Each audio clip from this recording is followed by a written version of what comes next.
पोरो नमस्कार. आदिवासी विकास विभाग ग्रुप ड चौकीदार नावाचं पद. आता या पदाची परीक्षा 11 जुलैला सुरू व्हायली आहे. इथं परीक्षेला जायचं आहे कधी, आता याच्यात विषय कोणते आहेत याच्या अगोदर आपण यूट्यूबला बोललेलो आहे. पण आपण याच्यासाठी मॅरेथॉन चालू करायलो. आणि हे मॅरेथॉन म्हणजे काय तर TETचं मॅरेथॉन आपल्या यूट्यूबला चालू आहे. त्याचा कालावधी 2 पासून सुरू आहे. पण आता आपण 6 ते 10 हा कालावधी तुमच्यासाठी आपल्या यूट्यूबला ज्या ज्या पोरांनी फॉर्म भरलाय त्याला परीक्षेला जाता जाता काहीतरी चांगलं भेटावं या उद्देशाने आपण चालू करायलो. आता पहा, यामध्ये तुम्हाला ही गोष्ट क्लिअर करा बाळांनो. तर 11 जुलैला तुमचा पेपर स्टार्ट व्हायला आहे.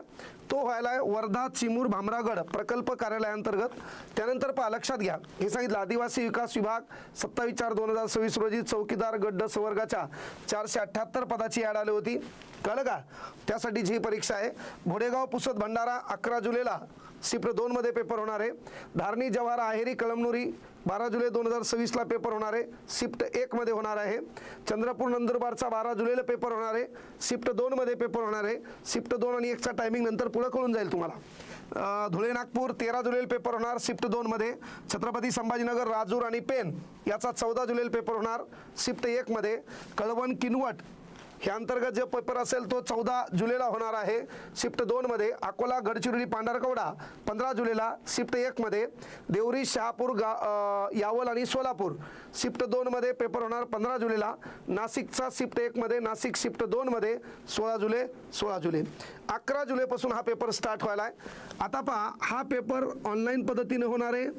आपटेक नावाच्या कंपनीकडे टेंडर आहे आणि या कंपनीचा जुना इतिहास डेंजर आहे.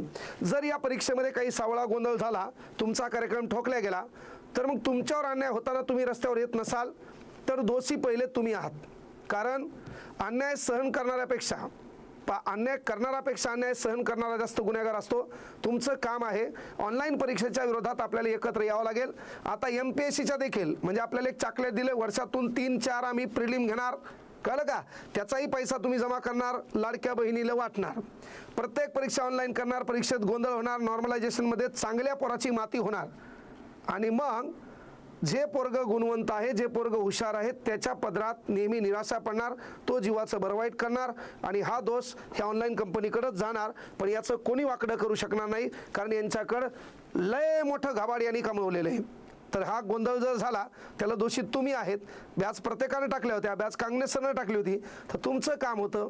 कळलं का? ऑनलाईन परीक्षेबद्दल आम्ही जेव्हा बोंबलायलो तर एखाद्या लॅबमध्ये आम्ही गेलो आणि आंदोलन करायचं म्हणलं, ते आमच्याकडे असं पाहतंय की जणू त्या हरामखोराची एखादा धुऱ्याचा अर्धा भागच आम्ही विकत घेतला का त्याच्या धुऱ्यावर ताबा केला काय? अरे बाबा, समस्या तू ये, अडचण तू ये, तुझ्यासाठी आम्ही बोंबलायलो आहोत. त्याच्यात जर तुला एवढा तुझ्यात ॲटिट्यूड येत असेल तर तुझ्यासारख्या आमच्या वर्गात बसतात, मग आमच्यात किती ॲटिट्यूड पाहिजे हेही तुला कळायला पाहिजे. पण जाऊ द्या, ते बाकीचे बोलबच्चन द्यायला अमेरिका बी नाहीत. सांगायचं तात्पर्य की या परीक्षेसाठी 4 ते 10 म्हणजे 6 ते 10 रात्रीचा टायमिंग तुम्हाला आपल्या यूट्यूब चॅनलसाठी द्यायचा आहे. इथून तुम्हाला लाईव्ह पद्धतीनं आपण परीक्षेला जाता जाता 4ही विषय कव्हर करणार आहोत. पहा, लक्षात घ्या, आता जर सर्वसाधारण शिफ्ट 1 मध्ये जे पोरग असेल, कळलं का, त्याला सकाळी 8 वाजता परीक्षा सेंटरवर जायचं आहे.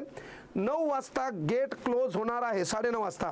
9:31 गेला आणि तू कोणी 30 मार्क असेल तर तुला गेटमध्ये येऊ देत नाहीत, एवढं ती डोक्यात पाहिजे.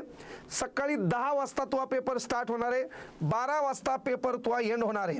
जर उमेदवार हा दिव्यांग असेल तर त्याचा टायमिंग 8 वाजता, तो 9:30 वाजता गेट क्लोज, सकाळी 10 वाजता पेपर, 12:40ला त्याचा पेपर संपणार आहे, कारण त्याला 40 मिनिटं पुढे एक्स्ट्रा असतात. सर्वसाधारण शिफ्ट 2चा पेपर असेल, हे सांगितलंय कोणाच्या शिफ्टचा कधी पेपर आहे, तर सर्वसाधारण शिफ्ट 2चा पेपर असेल तर बाळांनो दुपारी 1 वाजता तुम्हाला परीक्षा सेंटरवर जायचं आहे. दुपारी 2:30 वाजता गेट बंद होणार आहे, पेपर 3 वाजता चालू होणार आहे आणि पेपर 5ला संपणार आहे. आता जर दिव्यांग कॅन्डिडेट असेल आणि त्याचा शिफ्ट 2 मध्ये पेपर आला असेल तर त्यालाही दुपारी 2 वाजता सेंटरवर जायचं आहे. दुपारी 2:30 वाजता गेट बंद होणार आहे, त्याची परीक्षा 3ला सुरू होणार आहे, पण त्याला 40 मिनिटं एक्स्ट्रा आहेत, त्याचा पेपर 5:40ला संपणार आहे. क्लोज. 478 जागा होत्या. आता याच्यामध्ये बाळांनो 4 विषय होते. यामध्ये तुम्हाला माहिती आहे इंग्रजी नावाचा विषय होता, याला प्रश्न 25 होते. प्रत्येक प्रश्नाला 2 गुण म्हणजे इंग्रजी विषयाला 50 गुण होते. दुसरा महत्त्वाचा विषय आहे तो म्हणजे मॅथ, कळलं का, आणि तो म्हणजे महत्त्वाची गोष्ट रिझनिंग. आता याला देखील 25 प्रश्न आणि गुण बाळांनो 50 आहेत. त्यानंतर GK GS याचे देखील 25 प्रश्न, याला देखील गुण 50 आहेत.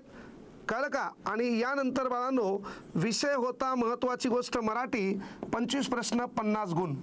तर आपण संध्याकाळी 6 ते 10च्या दरम्यान तुमचं या ठिकाणी आज हिप्पर सर, लक्षात घ्या 6 ते 8 हिप्पर सर घ्यालेत.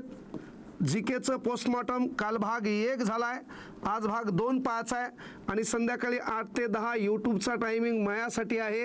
नंतर पुन्हा आपलं TETचं शेड्यूल दुपारी 2 पासून आपण चालू करायलोत है ना. काही जरी झालं तर आमची टीम तुमच्या सोबत आहे, म्हणून तो मार्क तुमचा चुकू देणार नाही. म्हणून TETची देखील आपण जे काही रिव्हिजन आहे बाळांनो ते चालू करायचे. पण चौकीदार पदाची परीक्षा 11 जुलैला असल्यामुळे 10 दिवसात तुम्हाला फास्ट ट्रॅकमध्ये काहीतरी चांगलं द्यावं हा उद्देश डोक्यात ठेवून ही परीक्षा तुमच्यासाठी चांगली जावी. या परीक्षेमध्ये तुमचा निकाल यावा, मात्र परीक्षा पारदर्शक व्हावी, परीक्षेत पेपर फुटू नाही, ऑनलाईनमध्ये सावळा गोंधळ होऊ नाही, ह्याकडे प्रशासनानं थोडं लक्ष द्यावं. आमच्या पोराच्या भविष्याशी खेळू नये एवढीच एक अपेक्षा आहे. तर आज संध्याकाळी 6 पासून बाळांनो तुम्ही रेडी राहायचे, सर्वांनी इतरांना कळवायचे. आणि आपल्या यूट्यूब चॅनलमधून बाकीच्या मोकार गोष्टीपेक्षा कधी कधी शिक्षणाच्या गोष्टीकडे तुम्ही लक्ष द्यायचे, एवढीच अपेक्षा तुमच्याकडून ठेवतो. सर्वांना परीक्षेसाठी भरभरून शुभेच्छा देतो. तर भेटूया आपण संध्याकाळी 6 वाजता आपल्या चॅनलवर. विठ्ठल कांगणे. धन्यवाद. जय हिंद, जय महाराष्ट्र.